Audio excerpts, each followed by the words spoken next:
ચકલી અને હાથી.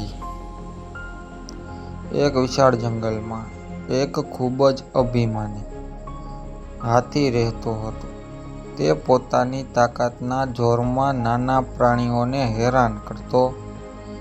એક દિવસ એક નાની ચકલી ઝાડ પર માળો બનાવી રહી હતી.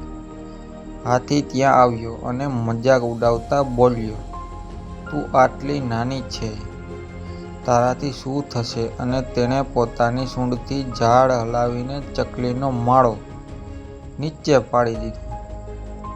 ચકલી શાંત રહી, પણ તેણે હાર ન માની. તેણે એક યુક્તિ વિચારી. તે હાથી જ્યારે સૂતો હતો ત્યારે તેની પાસે ગઈ અને તેના કાનમાં જોરથી ચીંચી કરવા લાગી. હાથી જાગી ગયો અને પરેશાન થઈ ગયો. ચકલી સતત તેના કાન પાસે ઉડતી રહી અને તેને ઊંઘવા ન દીધી.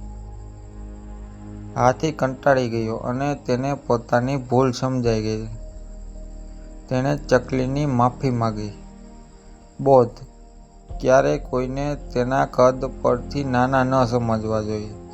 નાની વ્યક્તિ પણ મોટું કામ કરી શકે છે.